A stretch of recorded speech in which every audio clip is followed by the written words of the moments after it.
Promotion 2011 de l'école militaire de l'air. À genoux!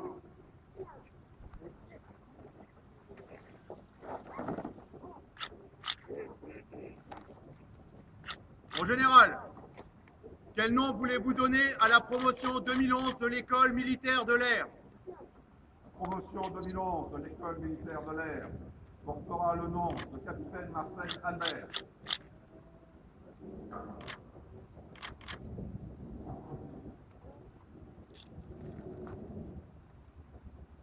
Promotion capitaine Marcel Albert.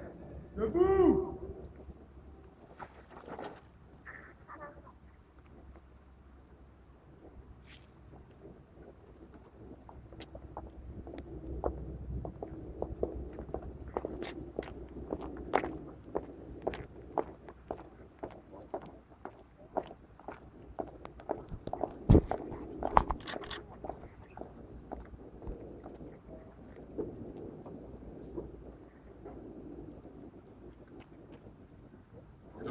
Capitaine Marcel Albert, marin de la promotion 2011 de l'école militaire de l'air.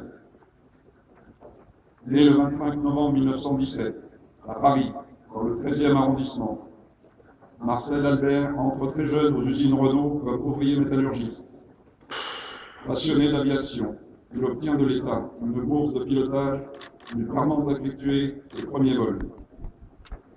Animé par un esprit d'aventure hors du commun, il contracte, en avril 1938, un engagement de 3 ans au sein du bataillon de l'air numéro 105.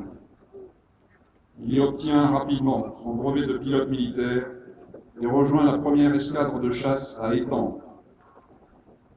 Lorsque la Seconde Guerre mondiale éclate, il est envoyé comme instructeur au centre de formation des pilotes de chasse à Chartres, où il met ses compétences au service des plus jeunes. Le sergent Albert s'impatiente et demande à être envoyé au combat. Il rejoint ainsi, en février 1940, le groupe de chasse 1-3, engagé sur le front.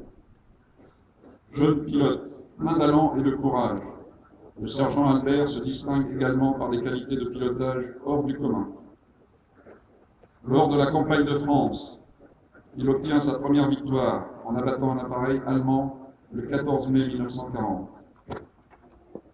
Après l'armistice, son groupe est affecté aux troupes d'Afrique du Nord à Oran. Refusant la défaite, Marcel Albert profite d'un vol d'entraînement pour rejoindre Gibraltar avec son DeWitt 520 le 14 octobre 1941, jour de sa promotion au grade de sergent-chef. Il embarque sur une corvette à destination de l'Angleterre et après un long et périlleux voyage, Marcel Albert débarque sur le sol britannique en décembre 1941. Il s'engage dans les forces aériennes françaises libres et réussit brillamment sa formation au sein de la Royal Air Force. En mai 1942, Marcel Albert rejoint le groupe de chasse Île-de-France, avec lequel il effectue 47 missions de guerre. Empreint de courage et d'abnégation, il se porte volontaire pour le front soviétique et rejoint en octobre 1942 le groupe de chasse Normandie, alors en formation à Rayak, au Liban. Il est promu sous-lieutenant en décembre 1942.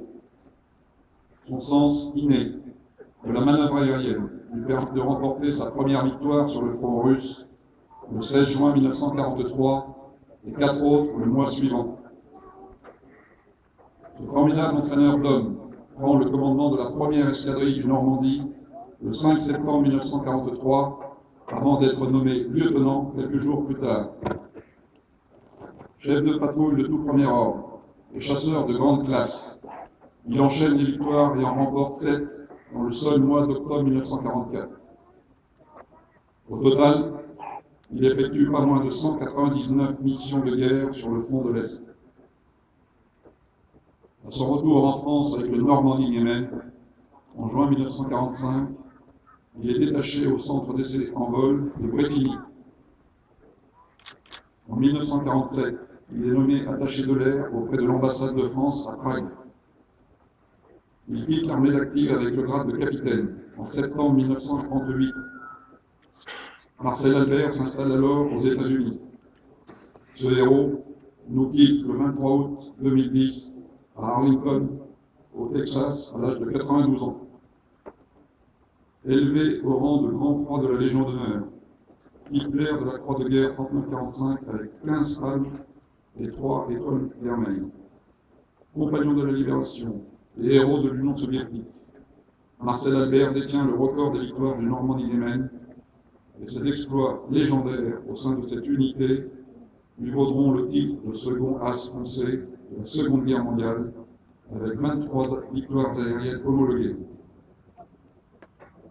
Aspirant de la promotion 2011 de l'école militaire de l'air, le capitaine Marcel Albert, symbole de courage et de détermination, incarne les plus belles valeurs militaires. Soyez fiers de porter le nom de cet illustre aviateur et puis son exemple vous guider vers les plus hautes vertus au service de la France.